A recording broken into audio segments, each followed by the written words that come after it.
Hey, this is Tony with Salt Strong, and in this video I'm going to be sharing my top 5 essential tools or gear, I guess you can say, for inshore kayak fishing.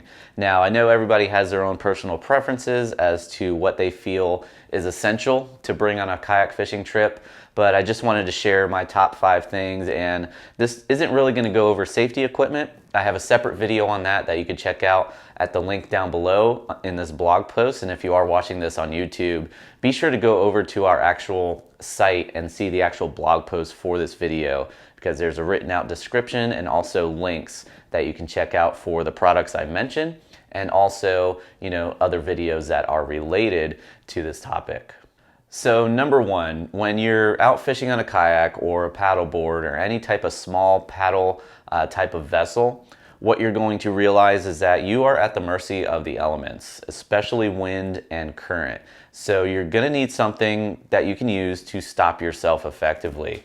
So I like to use an anchor pin, especially when you're fishing inshore, flats, muddy bottom. This is going to stop you quickly and quietly. This one I have here, this is a 7-foot stick-it anchor pin. I don't really like to use anything less than 7 feet, because you have to understand when you do put it into the mud or into the bottom, you're basically losing about 2 feet of that anchor pin, depending on how soft the mud is, to get a secure hold on the bottom. So if you go anything shorter than that, let's say you want to anchor in 4 or 5 feet of water, if you have something that's too short, you're not going to be able to anchor effectively.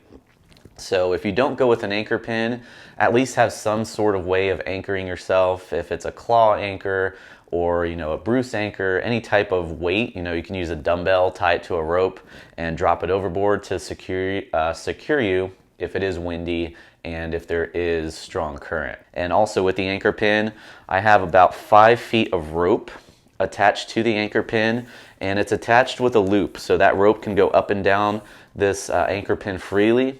What you don't want to do is anchor from the anchor pin at the very top of the anchor pin, because when you go to set it into the bottom, that rope is pulling on the top and it will actually pull it over and you won't be anchored anymore. What this rope allows me to do is anchor up, and then that rope will settle down, at about water level, where it's going to be more of a stronger hold and it won't pull that anchor pin over. And if you have an anchor trolley on your kayak, that's even better, because you can actually adjust your position, which way you're facing with the anchor trolley. That way you don't have to pull the anchor up and put it, in the stern or the bow, and you can just clip it if you need to. You can use a carabiner, clip it closer to the bow or closer to the stern. That way, you can be positioned properly when you're fishing from a kayak. Ideally, you're fishing artificials, you want to be facing into the current or into the wind, so you can retrieve your lures with that flow of the current or with the flow of the wind. If the wind's too strong, you want to have the wind to your back. So whichever's stronger, you want to make that a priority. So next is, you want to have a way to get that fish into your kayak without losing them, and to sort of be able to control that fish. Or also, if the fish is too large, you want to be able to control that fish next to the kayak so you can release it safely and properly.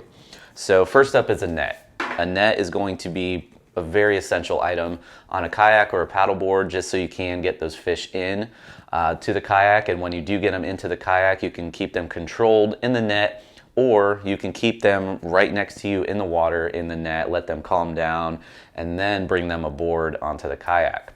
This net I have here, I really like this one. This is the Yak Attack leverage landing net, and it actually folds up. So you can fold this net up, you can put it in the rear tank of your kayak, you can put it, what I like to do is actually put it on the bow of my kayak, leave it folded up, and when I need it, I can grab it, open it up, it clips there, and you can use it with one arm. This is really nice, especially in a kayak, because you could hold your rod in one hand, have the net in the other hand, and you can put the net in the water and then guide the fish into the net. So really handy net to use if you are fishing from a kayak or a paddleboard. Now, if you do get into a situation where the fish is just too big to bring aboard, you want to have a way of controlling that fish. So fish grips are going to be the way to go. I like to go with plastic fish grips, because they don't damage the mouth of the fish. They don't poke a hole in the mouth of a fish, a large hole like the metal ones would. So plastic fish grips, these are actually called the fish grip.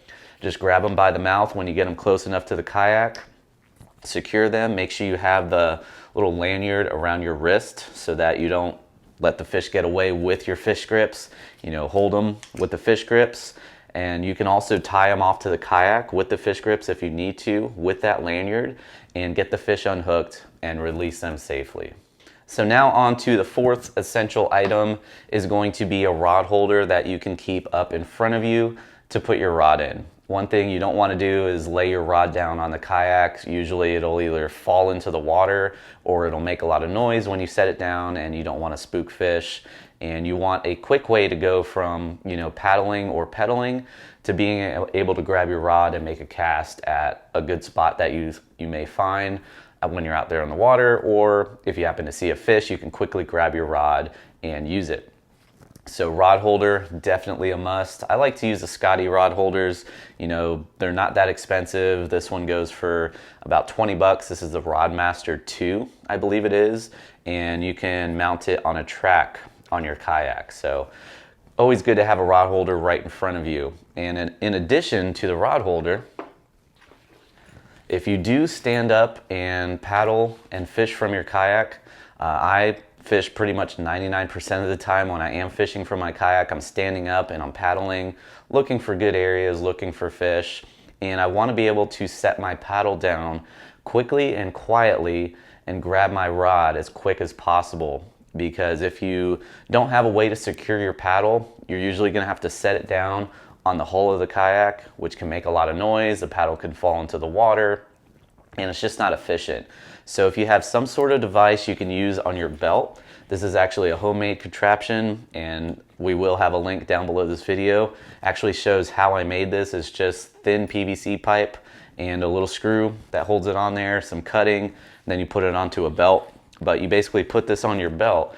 You can set your paddle on there and then quickly grab your rod in the rod holder that you have up in front of you and quickly transition from paddling to casting to a fish so you don't miss out on those fish. So those are my top 5 essential tools and gear that I like to bring with me on an inshore kayak fishing trip. If you have any questions or comments, please feel free to leave them down below. And if you're new to Salt Strong, just know that we're the best online fishing club in America, especially if you're targeting redfish, sea trout, snook, or flounder. There's nothing else like it because we actually guarantee that you'll start catching more inshore fish while saving time and money. We do this through premium education, our exclusive insider fishing community, and huge discounts on the best tackle for saltwater anglers. To learn more, go to saltstrong.com. Otherwise, we hope to see you again soon.